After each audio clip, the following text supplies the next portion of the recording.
Ama naming makapangyarihan, alalahanin mo ang iyong awa at pagmamahal. At sa iyong paglingap, gawin mong banal kaming lahat na siyang dahilan, kaya't dugo'y dumanak mula sa iyong nagpakasakit na anak upang pagsaluhin kami sa piging ng pagkabuhay na kanyang itinatag bilang aming tagapamagitan kasama ng Espiritu Santo magpasawalang hanggan. Amen. Magsiupo po lahat.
Magsitayo po ang lahat.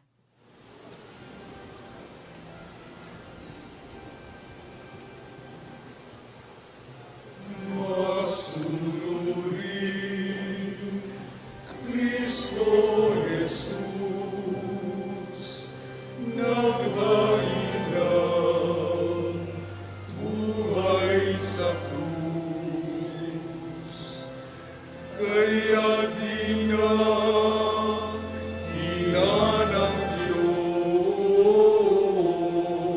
Diyos at binigyan ng ngalang tampok sa langit at sa sinubong.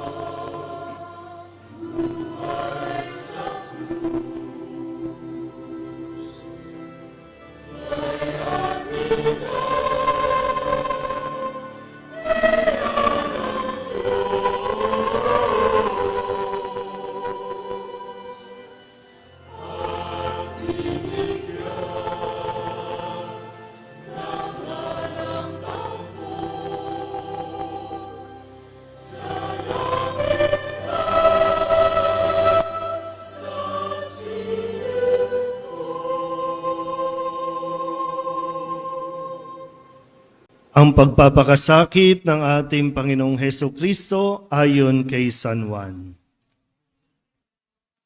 Noong panahong iyon, umalis si Jesus kasama ang kanyang mga alagad.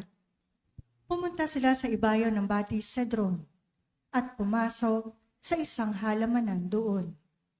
Ang lugar na ito'y alam ni Judas na nagkanulo sa kanya, sapagkat madalas magpunta roon si Jesus at ang kanyang mga alagad. Pumaroon si Judas, kasama ang ilang bantay sa templo at isang pangkat ng mga kawal na padala ng mga punong saserdote at mga pariseyo. May dala silang mga parol, sulog at sandata. Alam ni Jesus ang lahat ng mangyayari sa kanya, kaya't sila'y sinalubong niya at tinanong, Sino ang hinahanap ninyo? Si Jesus na taga Nazaret. Tugon nila. Sinabi niya, Ako si Jesus. kaharap nila si Judas na nagkanulo sa kanya. Nang sabihin ni Jesus na siya nga, napaurong sila at nabuwal sa lupa. Muli siyang nagtanong, Sino nga ba ang hinahanap ninyo? Si Jesus na taga Nazaret. sagot nila. Sinabi ko na sa inyong, ako si Jesus. Kung ako ang hinahanap ninyo, hayaan ninyong umalis ang mga taong ito. Wika niya. Sinabi niya ito upang matupad ang kanyang salita. Walang napahamak kahit isa sa mga ibinigay mo sa akin, Ama. Binunot ni Simon Pedro ang kanyang tabak at tinaga ang alipin ng pinakapunong saserdote. Natagpas ang kanang tainga ng alipin yaon na ang pangalay Malco. Sinabi ni Jesus kay Pedro, Isulong mo ang iyong tabak. Dapat kong inumin ang kalis ng paghihirap na ibinigay sa akin ng Ama.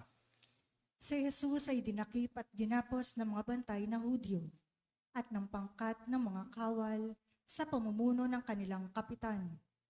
Siya'y dinala muna kay Anas na biyanan ni Caiphas, na pinakapunong saserdote ng panahong yaon.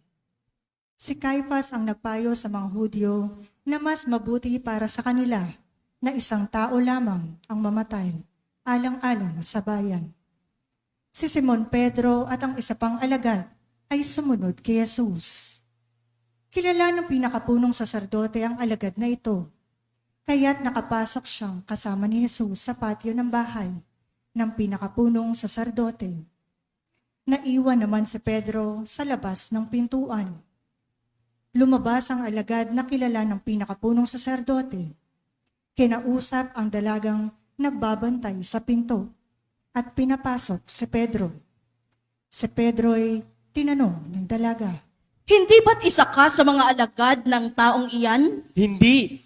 Sagot ni Pedro, maginaw noon. Kaya't nagpabaga ng uling ang mga alipin at mga bantay at tumayo sa paligid ng siga upang magpainit. Nakihalo si Pedro at nagpainit din. Si Jesus ay tinanong ng pinakapunong saserdote tungkol sa kanyang mga alagad at sa kanyang itinuturo. Sumagot si Jesus. Hayagan akong nagsasalita sa madla. Lagi akong nagtuturo sa mga sinagoga at sa templo ng mga Hudyo. Wala akong sinabing palihim. Bakit ako ang tinatanong ninyo? Ang tanungin ninyo'y ang mga nakarinig sa akin. Alam nila kung ano ang sinabi ko. Pagkasabi nito, siya'y sinampal ng isa sa mga bantay na naroon. Bakit mo sinasagot ng kanya ng pinakapunong saserdote? Tanong niya. Sinagot siya ni Jesus. Kung nagsalita ako ng masama, patunayan mo. Ngunit kung mabuti ang sinabi ko, bakit mo ako sinampal? Si Jesus na nakagapos pa noon ay ipinadala ni Anas kay Caiphas, ang pinakapunong saserdote. Samantala, naroon pa rin si Simon Pedro at nagpapainit. Siya'y tinanong nila. Hindi ba't alagad ka rin ng taong iyan? Hindi. Sagot ni Pedro.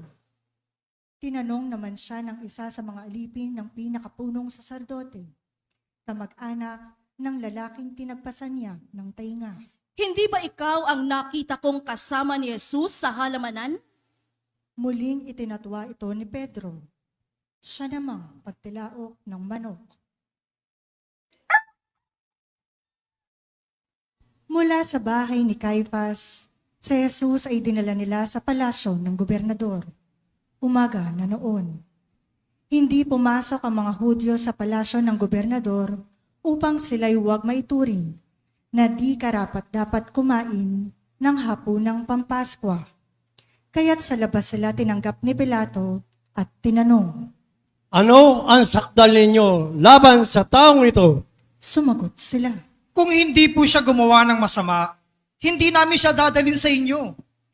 Sinabi sa kanila ni Pilato, Dalhin ninyo siya at hatulan ayon sa inyong kautusan. sumagot ang mga Hudyo. Wala po kaming kapangyarihan humatol ng kamatayan kanino man. Nangyari ito upang matupad ang sinabi ni Jesus tungkol sa paraan ng kanyang pagkamatay. Si Pilato ay pumasok uli sa palasyo at tinawag si Jesus. Ikaw ba ang hari ng mga Hudyo? Tanong niya. Sumagot si Jesus. Iyan ba'y galing sa inyong sariling isipan o may nagsabi sa inyo? Ako ba'y Hudyo? Tanong ni Pilato. Ang mga kababayan mo at ang mga punong saserdote ang nagdala sa iyo rito. Ano ba ang ginawa mo? Sumagot si Jesus. Ang kaharian ko'y hindi sa sanlibutan ito. Kung sa sanlibutan ito ang aking kaharian, ipinakipaglaban sana ako ng aking mga tauhan at hindi na ipagkanulo sa mga Hudyo. Ngunit hindi sa sanlibutan ito ang aking kaharian. Kung gayon, isa kang hari? Sabi ni Pilato. Sumagot si Jesus. Kayo na ang nagsasabing ako'y hari. Ito ang dahilan kung bakit ako ipinanganak at naparito sa sanlibutan upang magsalita tungkol sa katotohanan. Nakikinig sa aking tinig ang sinumang nasa katotohanan. Ano ba ang katotohanan? Tanong ni Pilato. Pagkasabi nito, muling lumabas si Pilato at sinabi sa mga Hudyo. Wala akong makitang kasalanan sa taong ito. Ngunit, ayon sa inyong kaugalian, dapat ako magpalaya ng 1 bilanggo kung araw ng Paskwa. Ibig ba ninyong palayain ko ang hari ng mga Hudyo? Huwag siya! Kundi si Barabas!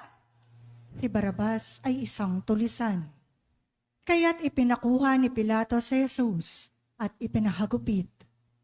Ang mga kawal ay kumuha ng halamang matinik, ginawang korona at ipinutong kay Jesus. at sinuotan siya ng balabal na purpura. Isa't isa'y lumalapit sa kanya at ang wika, Mabuhay ang hari ng mga Hudyo! at siya'y pinagsasampal. Lumabas uli si Pilato at sinabi sa kanila, Iharap ko siya sa inyo upang malaman ninyo na wala akong makitang kasalanan niya. at inilabas si Jesus na may koronang tinik at balabal na purpura. Sinabi sa kanila ni Pilato, Narito ang tao. pagkakita sa kanya ng mga punong saserdote at ng mga bantay, sila'y sumigaw. Ipako sa krus! Ipako sa krus! Sinabi ni Pilato, Kunin ninyo siya at kayo ang magpako sa kanya. Wala akong makitang kasalanan niya. sumagot ang mga Hudyo. Ayon sa aming kautosay, nararapat siyang mamatay, sapagkat siya'y nagpapanggap na anak ng Diyos. Lalong natakot si Pilato nang marinig ang mga pananalitang ito. Muli siyang pumasok sa palasyo at tinanong si Jesus. Taga saan ka ba? Subalit hindi tumugon si Jesus. Ayaw mo bang makipag-usap sa akin? Ani Pilato, Hindi mo ba alam na maaari kitang palayain o ipapako sa krus? at sumagot si Jesus. Kaya mo lamang magagawa iyan ay sapagkat ipinagkaloob sa iyo ng Diyos ang kapangyarihang iyan. Kaya mas mabigat ang kasalanan ng nagdala sa akin dito. Nang marinig ito ni Pilato, lalo niyang hinangad na palayain si Jesus. Ngunit nagsigawan ng mga tao. Kapag pinalaya mo ang taong iyan, hindi ka kaibigan ni Cesar. Sino mang nagpapanggap na hari ay kalaban ng Cesar. Pagkarinig ni Pilato sa pangungusap na ito, inilabas niya si Jesus. At siya'y lumuklok sa hukuman sa dakong tinatawag na ang plataporma, Gabata sa wikang Hebreo. Araw noon ng paghahanda sa Paskwa at mag-iikalabindalawa na ng tanghali. Sinabi ni Pilato sa mga Hudyo, Narito ang inyong hari. sumigaw sila. Patayin siya! Patayin! Ipako sa krus! Ipapapako ko ba sa krus ang inyong hari? Tanong ni Pilato. Sumagot ang mga punong saserdote. Wala kaming hari kundi ang Cesar! Kaya't si Jesus ay ibinigay sa kanila ni Pilato upang ipako sa krus. Kinuha nga nila si Jesus at lumabas siya na pasan ang kanyang krus, patungo sa lugar na kung tawagin, dako ng bungo, Golgota sa wikang Hebreo. Pagdating doon, siya'y ipinako sa krus, kasama ng dalawa pa, isa sa gawing kanan at isa sa kaliwa. Sumulat si Pilato ng ganitong pangungusap at ipinalagay sa krus. Si Jesus na taga Nazaret, ang hari ng mga Hudyo. Nasusulat ito sa mga wikang Hebreo, Latin at Griego, at marami sa mga Hudyo ang nakabasa nito. Sapagkat malapit sa lungsod ang dakong pinagpakuan kay Jesus. Kaya't sinabi ng mga pinang saserdote kay Pilato, Huwag ninyong isulat na hari ng mga Hudyo, kundi sinabi ng taong ito, Ako ang hari ng mga Hudyo. sumagot si Pilato. Ang naisulat ko na. Nang maipako ng mga kawal si Jesus, kinuha nila ang kanyang kasuotan at pinaghati-hatian ng 4. Kinuha rin nila ang kanyang tunika, ito'y walang tahi, at hinabi ng buo mula sa itaas hanggang sa ibaba. Nag-usap-usap ang mga kawal. Huwag nating punitin ito. Magsapalaran na lamang tayo para malaman kung kanino ito mauuwi. Nangyari ito upang matupad ang sinasaad ng kasulatan. Pinaghati-hatian nila ang aking mga kasuotan, at ang aking damit ay kanilang pinagsapalaran. Gayon nga ang ginawa ng mga kawal. Nakatayo sa tabi ng krus ni Jesus ang kanyang ina at ang kapatid na babae nitong si Maria. na asawa ni Cleopas. Naroon din si Maria Magdalena. Nang makita ni Jesus ang kanyang ina at ang minamahal niyang alagad sa tabi nito, kaniyang sinabi, Ginang, narito ang iyong anak, at sinabi sa alagad, narito ang iyong ina. mula noon, siya'y pinatira ng alagad na ito sa kaniyang bahay. Pagkatapos nito, alam ni Jesus na naganap na ang lahat ng bagay. At bilang katuparan ng kasulatan, ay sinabi niya, Nauuhaw ako. may isang mangkok doon na puno ng maasim na alak. Itinubog nila rito ang isang espongha, ikinabit sa sanga ng isopo, at idiniit sa kanyang bibig. Nang masipsip ni Jesus ang alak, ay kaniyang sinabi. Naganap na. Iniyok-kayok niya ang kanyang ulo at nalagot ang kanyang hininga. Lumuhod ang lahat.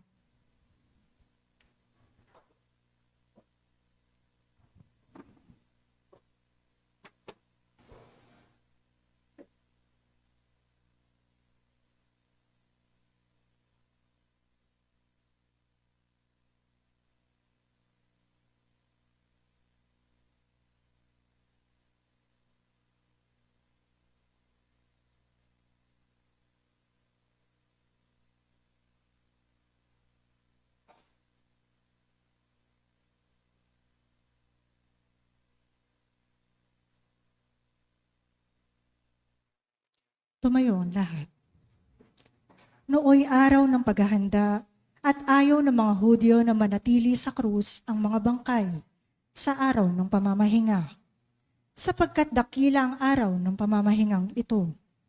Kaya't hiniling nila kay Pilato na ipabali nito ang mga binti ng mga ipinako sa krus at alisin doon ang mga bangkay. Naparoon nga ang mga kawal at binali ang mga binti ng dalawang ipinakong kasabay ni Jesus.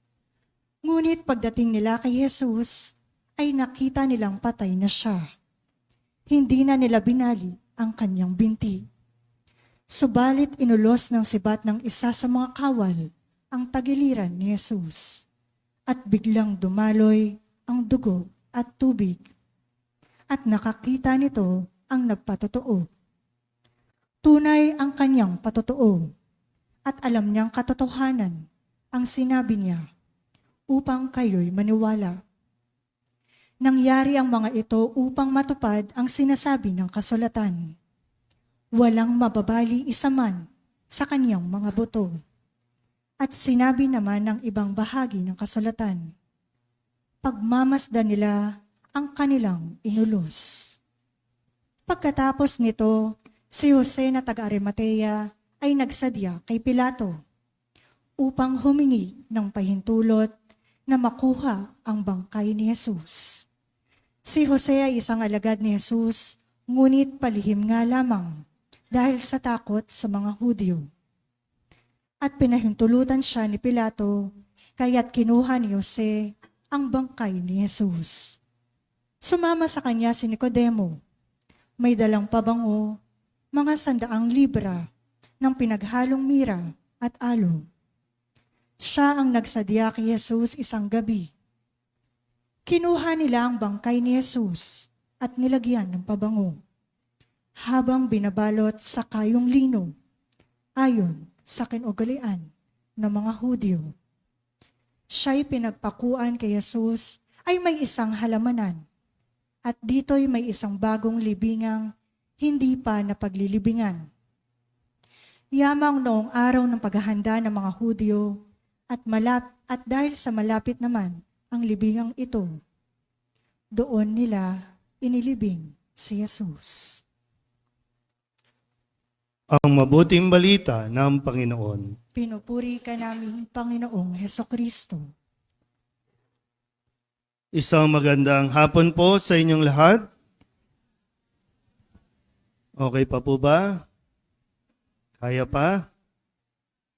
Tayo po ay nasa ikalawang bahagi, ikalawang yugto ng ating pong 3 araw na pagdiriwang at ngayon ay nasa bahagi tayo ng pagpapakasakit ni Jesucristo at sa ating pong narinig, ngayon po ang oras, ang araw ng kamatayan ni Jesus. Bagamat ito po ay kamatayan, ito ay tinatawag natin sa Ingles na Good Friday dahil ang kanyang kamatayan ay nagdulot ng pagkabuhay para sa lahat. Ang kanyang kamatayan ay hinihintay ng lahat ng mga nasa kabilang buhay. Panahon pa ni Abraham, no? O si Abraham hanggang sa lahat ng mga sumunod na naging tapat kay Jesus ay nagbubunyi ngayon o nagbunyi ng si Kristo ay malagutan ng hininga. Dahil si Kristo ang magbubukas ng langit, si Kristo ang hinihintay ng lahat para sa pangako na paraiso sa lahat ng mga naging tapat kay Kristo. Sabihin niyo nga po, salamat Panginoong Jesus.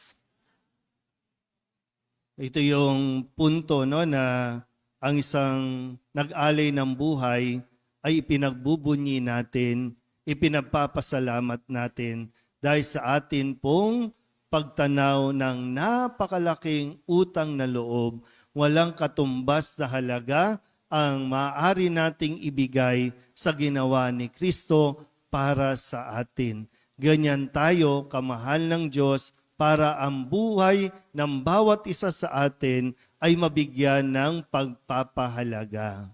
Sabihin niyo nga po ulit sa katabi ninyo, mahalaga ka sa Diyos. Kaya para sa atin lahat ito. Para sa atin na mga naririto sa loob ng simbahan, mga dumadalo sa pagdiriwang natin, para sa mga nasa online, para sa mga taong nagtitinda ngayon, naglilinis ng kalye, para sa mga taong kahit walang pakialam sa nangyayari sa ngayon, para sa kanila ito. Nung magkaroon po kami ng pagkakataon na magdala ng imahin ng Poong Nazareno doon po sa mismong bayan na pinagganapan nitong ating narinig. No? Sa umpisa ay naiiskandalo ako. Kasi habang nag-iistasyon kami ng krus, ang ingay sa paligid. Habang nag-iistasyon kami ng krus, lakaran ng mga tao. At ipinaliwanag din sa amin na nung nangyayari itong bahaging ito ng kwento na ipinahayag ni San Juan, ganun din mismo. Yung iba, wala namang pakialam kay Kristo. Hindi nila alintana yung ano ang magiging kapalit ng ginagawa ni Kristo. Kaya para sa lahat, pag sinabing para sa lahat, sa mabuti man o masama, ililigtas ng Diyos. Alam man ng tao o hindi, gagawin ito ng Diyos. Ulitin ko po, ganun tayo kahalaga sa Diyos. At nawa, sa pagdiriwang natin o paggunita ng pagdiriwang na ito ng pagpapakasakit at pagkamatay ni Kristo, ay matuto tayo sa mga pagkakamali na mga nauna pa sa atin. Yung iba na walang pakialam, yung iba naman na nakiuso lang, yung iba sadyang nakibahagi sa pagsigaw na patayin siya, patayin siya. Sige nga po, sabay-sabay nga tayo, patayin siya. Kunyari pa kayo, no? Pero, di ba? Pag dinededma natin ang mga salita ni Jesus, ang kanya mismong karanasan, nakikiisa tayo at nakikibahagi na tayo sa mga sinapit ni Kristo. Nitong mga nakalipas na buwan, no? Hindi ko na malaman, pero nakakalungkot na malaman kung anong uri ng pag-iisip ang mga tao sa ngayon. Sa henerasyon natin, no? Kasi ngayon, no, nung nabalita na mayroong isang lalaking ipinakulong at dapat siyang ikulong, yan ang hatol, no, ng mga netizens, no? Ikulong siya. Sino ba ang pinatay? Ano ang napatay? Hayop. Hayop. O hindi natin sinasabing huwag nating kalingain yung mga hayop. No? Ang punto lang ay, bakit mas nagiging mahalaga ang buhay ng hayop kesa sa buhay ng tao? Tabi-tabi po, no? Mas gustong alagaan ng tao ang hayop. Ayaw nang magkaanak, okay na ako sa tuta. Kaya nga ang tawag, parent per parent. Hindi po masama mag-alaga ng hayop. At dapat natin silang kalingain kasi ipinagkatiwala sila ng Diyos. Diba? Sabi, binigay ng Diyos ang lahat. Maging hayop, may ilap man yan. Lumilipad, gumagapang o kung ano pa man. Pangalagaan ng tao, tulungan ng tao. Pero wag natin kakalimutan na mas pinahalagahan ng Diyos ang buhay ng tao. Eh bakit nga ba? Ano nangyayari sa atin? Sabihin nyo nga sa katabi ninyo, hindi ka hayop. Bakit mas madali sa yung intindihin yung aso, yung pusa? Minsan mas kinakausap mo pa yung aso at nagkakaintindihan kayo. Kulang na lang kumahol ka at gayahin mo yung kanyang lingwahe. Sasagot yung aso, Pero kapag buhay na ng tao ang inaagrabyado, buhay na ng tao ang pinapatay, bakit tahimik tayo? Dito sa Kamba, hindi ko alam, no? Ilan ba ang napatay dito? Ilan ba ang pinatay dito? Dahil meron tayong tinatawag na war on drugs. Bakit war on drugs? Pero bakit tao ang pinapatay? Hindi yung droga. Pero yun nga yung masaklap. Bakit sumasang-ayon tayo? Napatayin ng tao. Kung hindi tayo nagsasalita at nananahimik lang tayo, ibig sabihin, sumasang-ayon tayo. Tingnan nyo nga ulit yung mga katabi ninyo. May buhay yan. Medyo napabayaan nga lang, no? Pero may buhay yan. Buhay nga na dapat pangalagaan. Hindi nga lang pinangalagaan ng mga dapat na kumakalinga sa kanila.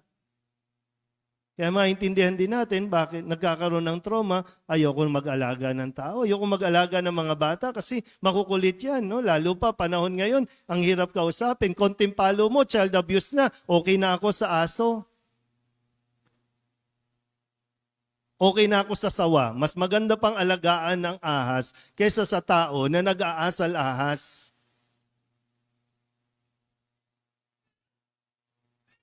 Sabihin nyo nga ulit sa katabi ninyo, magpakatao ka.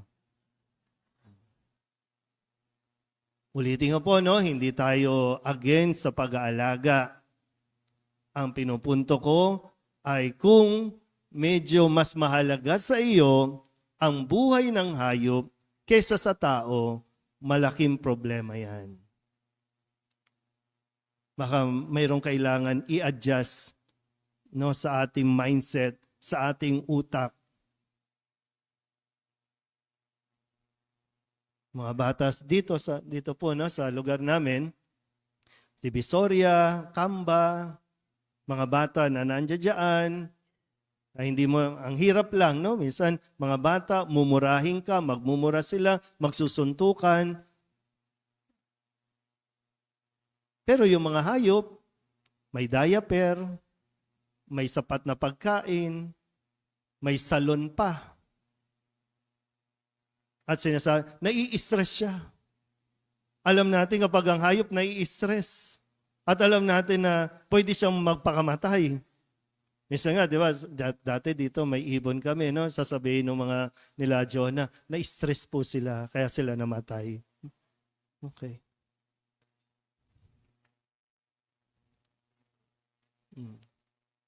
Ano lang tayo, no? Kasi nauulit ng nauulit itong pagpatay at kamatayan ng mga taong walang kalaban-laban, mga taong inosente, dahil sa kakulangan ng mga taong magsasalita at magtatanggol sa kanila. Bagamat si Jesus ay Diyos, makapangyarihan, pero hinayaan niya munang gawin ito at mangyari sa kanya.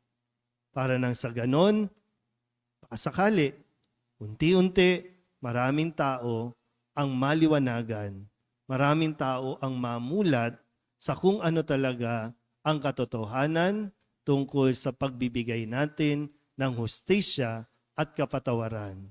Kasi kung tayo lang, matagal na tayong wala sa mundong ito. Pero dahil kay Kristo na nanamamagitan para sa atin, na sinasabi lagi ni Kristo, patawarin mo sila, hindi nila nalalaman ang kanilang ginagawa, kaya magpasa hanggang ngayon, nabubuhay pa tayo at nabibigyan pa tayo ng pagkakataon. Sabihin nyo nga ulit sa katabi ninyo, mahalaga ka sa Diyos.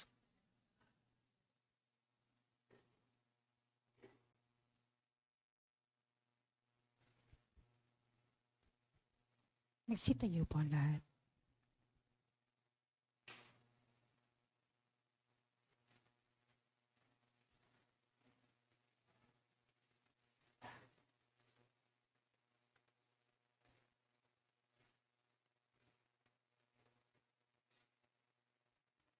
Para sa banal na simbahan.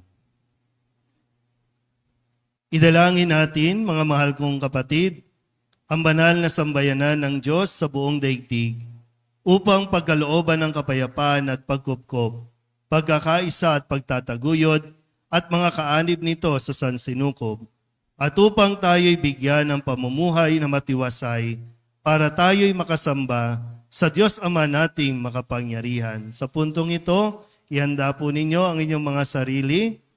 Tatayo, luluhod, tatayo, luluhod. Marami po itong pagluhod at pagtayo at sikapin natin na mas maging prayerful ang ating pong mga pagkilos. Magsiluhod ang lahat.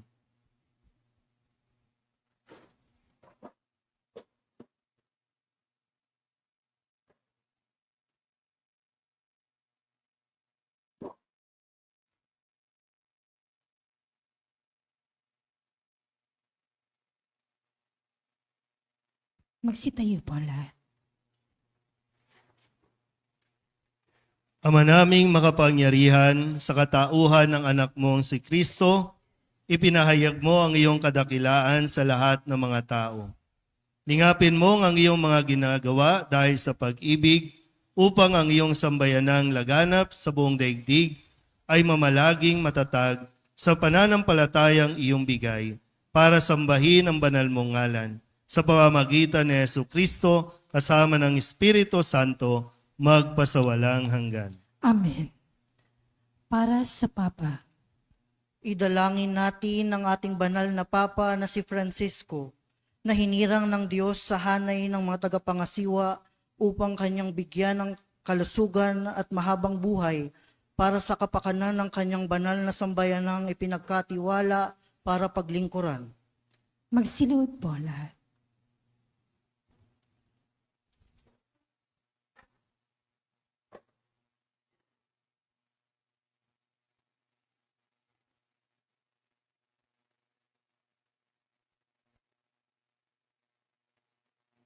Magsitayo po ang lahat. Ama naming makapangyarihan, sa iyong kapasyahan, umiiral ang sanlibutan. Paunlakan mo ang aming kahilingan na iyong lingapin si Papa Francisco na iyong hinirang para kami pangasiwaan, upang ang sambayanang Kristiyano na iyong pinamumunuan ay mapamahalaan niya ng may kaunlaran sa pananampalataya at gawang kabutihang iyong inaasahan sa pamamagitan ni Jesucristo kasama ng Espiritu Santo magpasawalang hanggan. Amen. Para sa kaparian at lahat ng kaanib ng simbahan, Idalangin din natin si Jose na ating obispo, gayon din ang lahat ng mga obispo, mga pari at mga diakono, at ang tanang kabilang sa sambayanang Kristiyano. magsiluhod po ang lahat.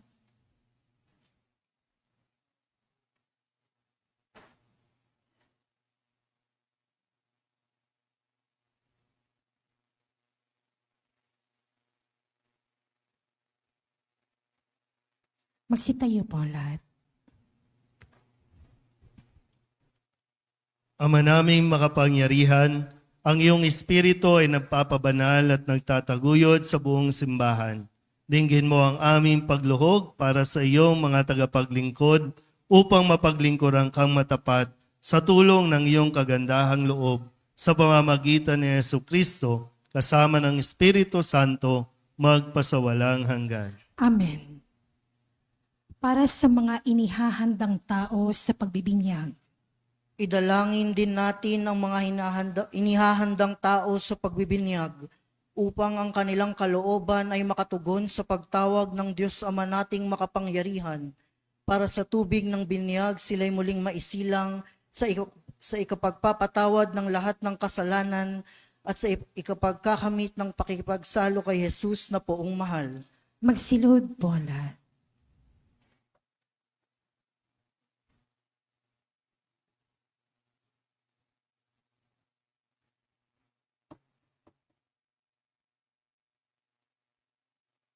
Magsitayo po ang lahat.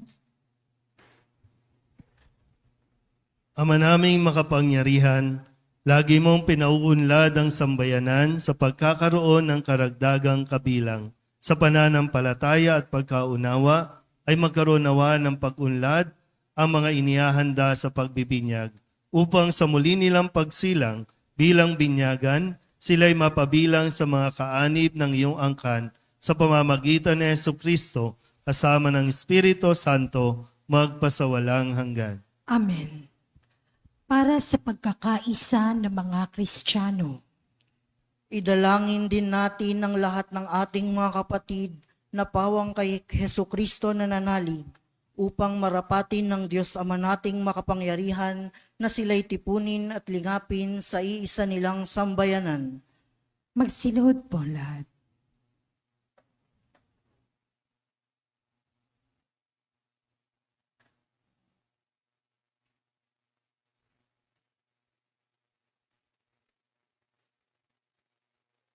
Magsitayo po ang lahat. Ama naming makapangyarihan, tinitipon mo ang mga nawalay at tinatangkilik mo ang mga nagkakatipon sa iyong sambayanan. Lingapin mo ang mga kabilang sa kawan ng iyong anak na sa iyo itinilaga sa buklod ng iisang binyag, upang sila'y makapagbuklod sa buong pananalig at sila'y magkapisan sa buklod ng pag-ibig sa pamamagitan ni Jesucristo kasama ng Espiritu Santo magpasawalang hanggan. Amen. Para sa mga Hudyo, Idalangin din natin ang mga Hudyo na unang pinagpahayagan ng Diyos na totoo upang ipagkaloob niyang sa pag-ibig sa kanyang ngalan, sila'y umunlad sa pagiging matapat sa kanyang tipan. magsilod po ang lahat.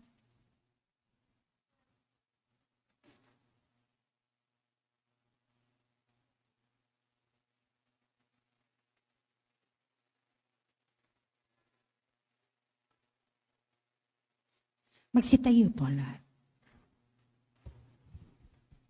Ama naming makapangyarihan, pinangangatawanan mo ang iyong mga pangako kay Abraham at sa tanang sa kanya ay sumilang. Dinggin mo ang pagluhog ng iyong sambayanan upang ang mga tao na iyong unang hinirang ay pagindapating sumapit sa kaganapan ng kaligtasan sa pamamagitan ni Jesucristo kasama ng Espiritu Santo magpasawalang hanggan. Amen. Para sa mga di sumasampalataya kay Kristo, Idalangin din natin ang tanang hindi pa sumasampalataya kay Kristo upang tahakin nila ang landas ng kaligtasan na nililiwanagan ng Espiritu Santo. magsiluhod po ang lahat.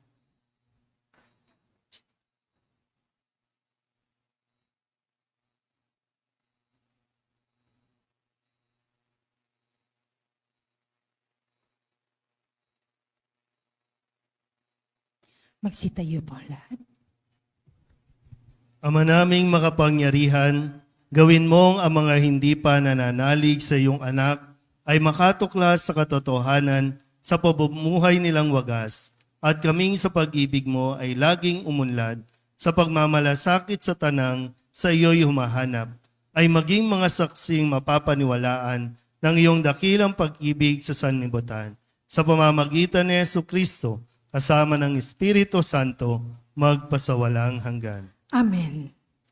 Para sa mga hindi pa sumasampalataya sa Diyos, Idalangin din natin ang mga hindi pa sumasampalataya sa Diyos upang pagindapating sa Kanya'y makadulog sa paniniwalang wagas na kanilang sinusunod. magsiluhod po lahat.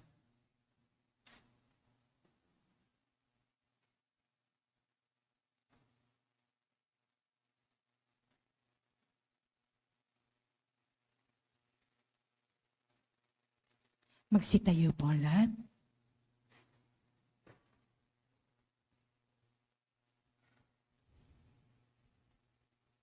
Ama naming makapangyarihan, nilikha mo ang lahat ng mga tao upang lagi kang hanapin at pag natagpuan kay masayang walang maliw.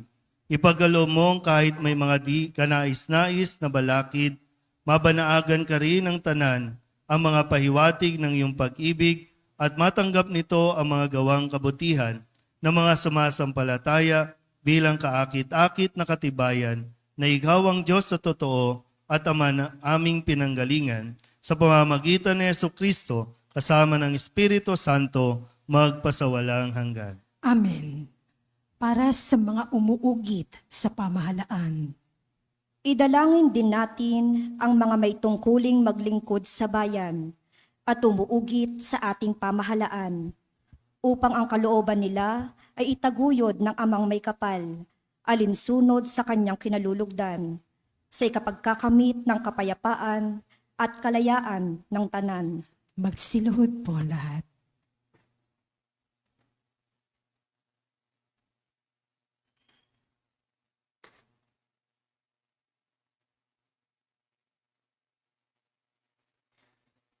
Magsitayo po lahat. Ama naming makapangyarihan, nasa iyong kamay ang adhika at karapatan ng tanan. Tunghayan mo ang mga umuugit sa aming pamahalaan upang sumagana ang tanan sa sanlibutan.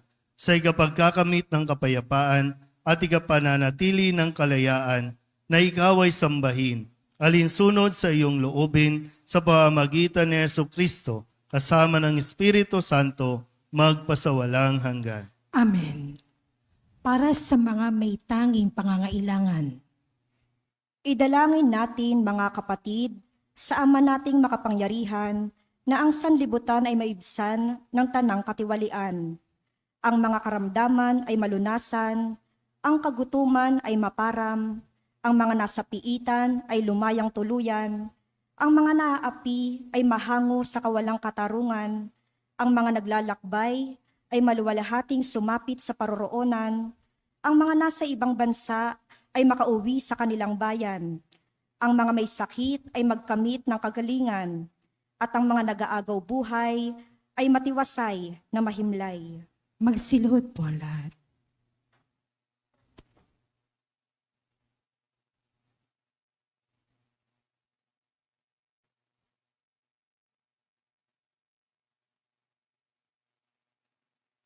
Magsitayo po lahat.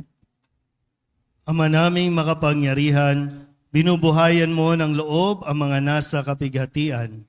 Pinatatatag mo ang mga may mabigat na pinapasan. Paunlakan mo ang mga kahilingan ng mga dumaraing dahil sa maraming mga pinagtitiisan upang bawat nasa kagipitan ay magkamit ng kasiyahang madama ang iyong pagmamahal. Sa pamamagitan ni Jesucristo, kasama ng Espiritu Santo, magpasawalang hanggan. Amen. Ngayon po ay dadako tayo sa pagpaparangal sa krus na banal. Magsilod po ang lahat.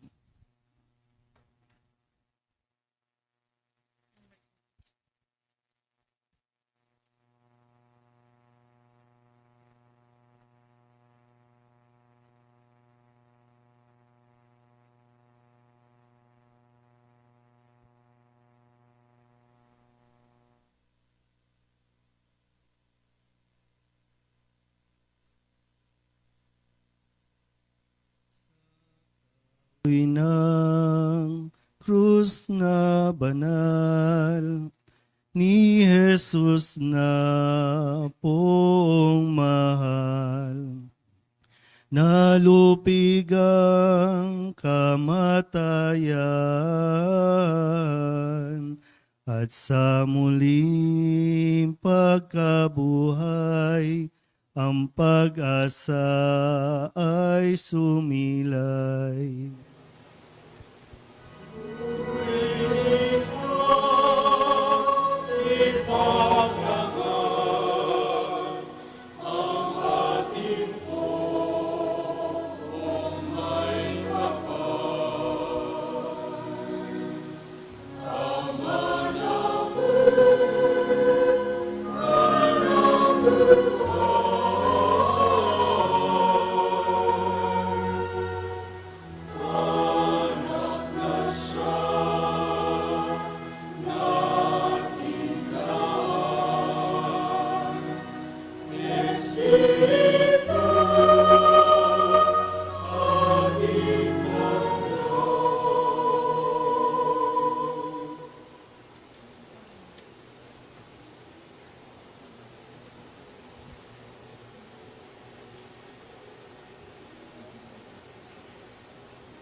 Sa kahoy ng krus na banal, ni Jesus na poong mahal, nalupig ang kamatayan, at sa muling pagkabuhay, ang pag-asa ay sumilay.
Sa kahoy ng krus na banal, ni Jesus na poong mahal, nalupig ang kamatayan,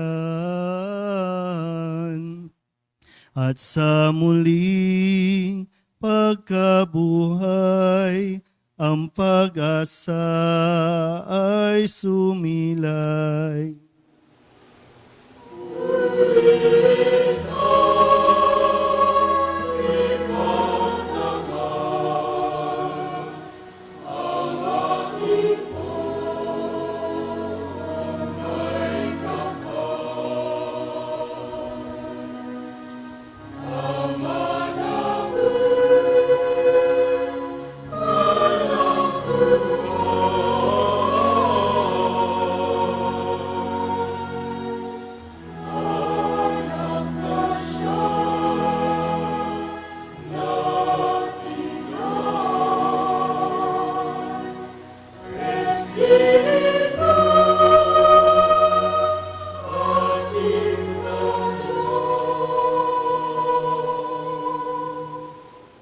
Ngayon po ay dadako tayo sa pagpaparangal sa banal na krus.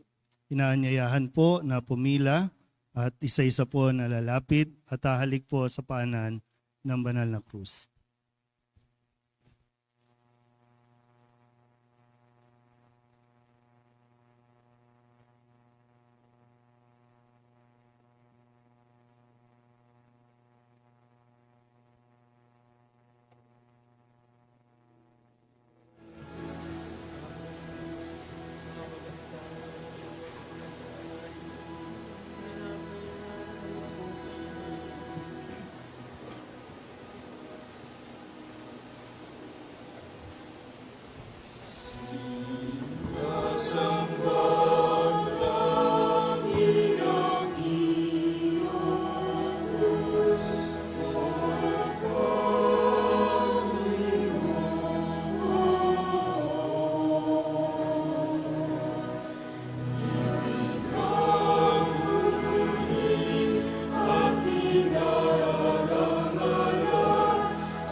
Kahabagan tayo ng Diyos at pagpalain, lingapin tayo at kupkupin.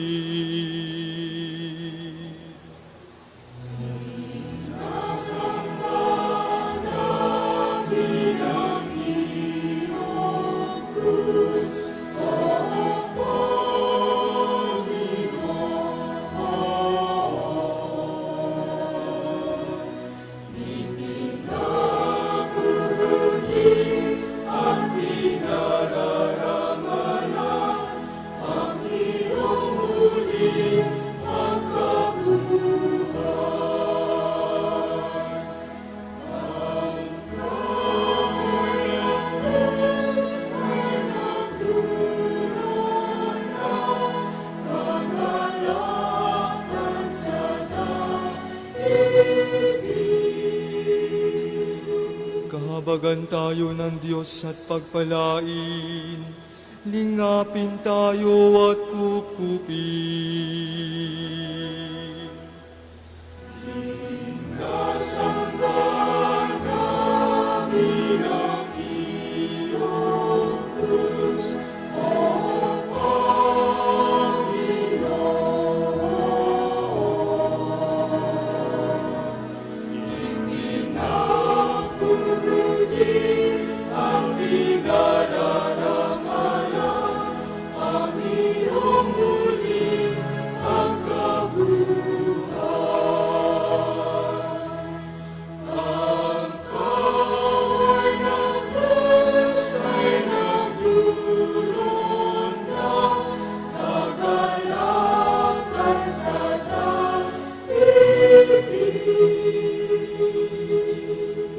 Kahabagan tayo ng Diyos at pagpalain, lingapin tayo at kupkupin.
Dahil pinakain ko kayo ng mana at inihatid ko kayo sa napakagandang lupain. Kayo ay naghanda ng krus para sa inyong tagapagligtas.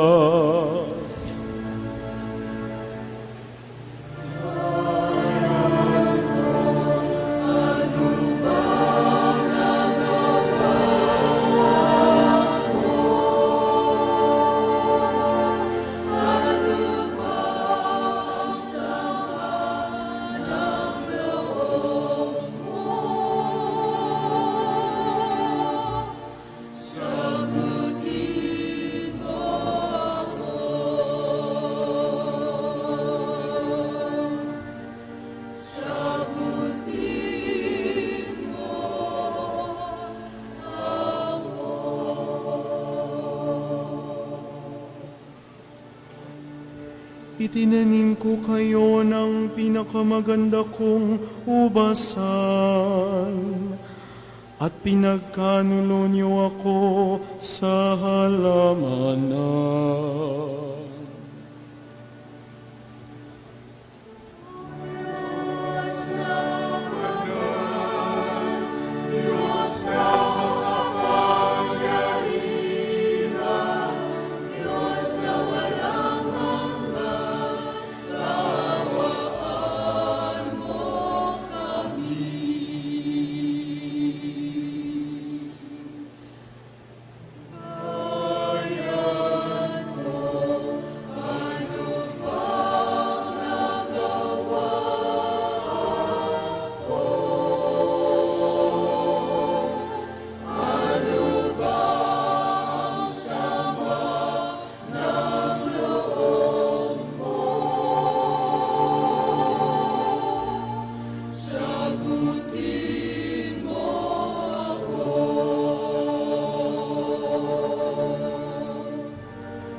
Mula sa Ehipto, kayo'y aking inilabas, at krus naman ang iniatang niyo sa inyong tagapagligtas.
Sa tagupili ng mga nakagagaling na utos at turo ni Jesus sa Panginoon natin at Diyos, ipahayag natin ang lakas loob.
Hinihiling namin kami iadya sa lahat ng masama, pagkalooban ng kapayapaan araw-araw, iligtas sa kasalanan at ilayo sa lahat ng kapahamakan, samantalang aming pinananabikan ang dakilang araw ng pagpapahayag ng tagapagligtas naming sa Yesu Kristo.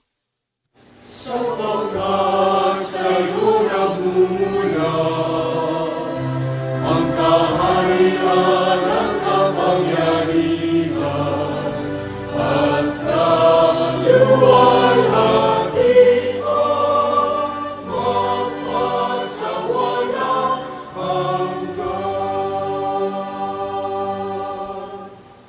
Magsilod po ang lahat.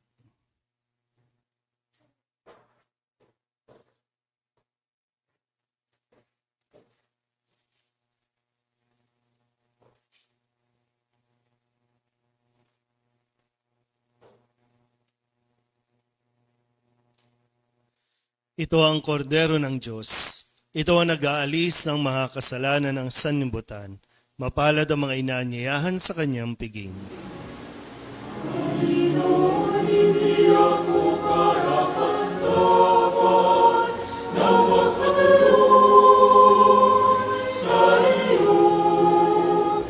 Ngunit sa isang salita mo lamang ay gagaling.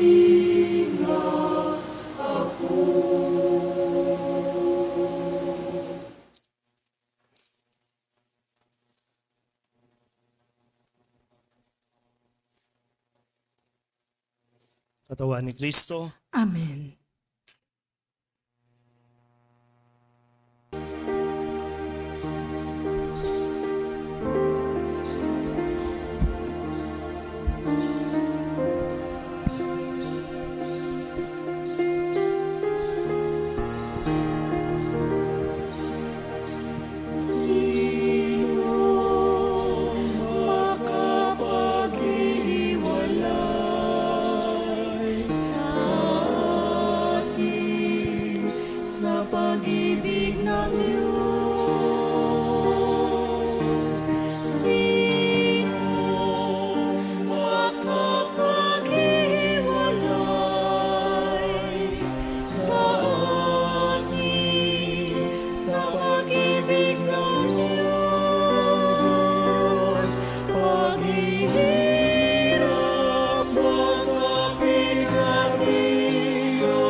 pag-ibig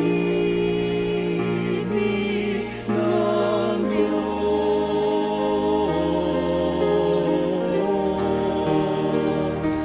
Gayon na lamang ang pag-ibig ng Diyos sa sanlibutan. Gayon na lamang ang pag-ibig ng Diyos sa sanlibutan na isinugo niya ang kanyang anak. At kung sino mang sa kanya'y sumampalataya, magkakamit ng buhay na walang hanggan. Walang hanggan. Sino makapaghiwalay sa atin sa pag-ibig ng Diyos? Sino makapaghiwalay sa atin sa pag-ibig ng Diyos? Paghihirap, makapigapian, pag-uusig, gutom o tapat, at kahit ng kamatayan, walang makapaghihiwalay sa atin sa pag-ibig ng Diyos.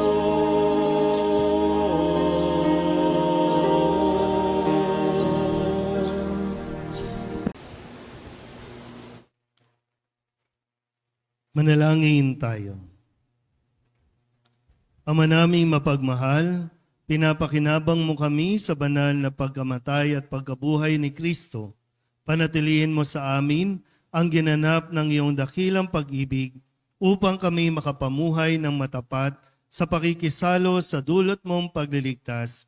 Sa pamamagitan ni Jesucristo, kasama ng Espiritu Santo, magpasawalang hanggan. Amen. Mula po sa mga oras na ito, mas mainam na tayo po ay makapaglaan ng katahimikan upang atin po mapagnilayan ng mabuti kung ano po itong ginawa ng Panginoon para sa atin.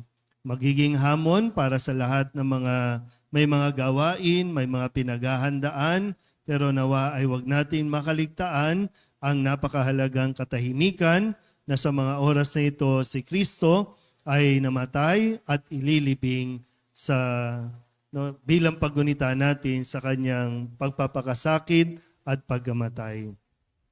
At pagkatapos po nito, hindi pa tapos ang ating pagdiriwang, susundan po ito bukas. Alas 8 ng gabi, ang ating pong pagdiriwang bilang pagsalubong sa pagkabuhay ni Kristo.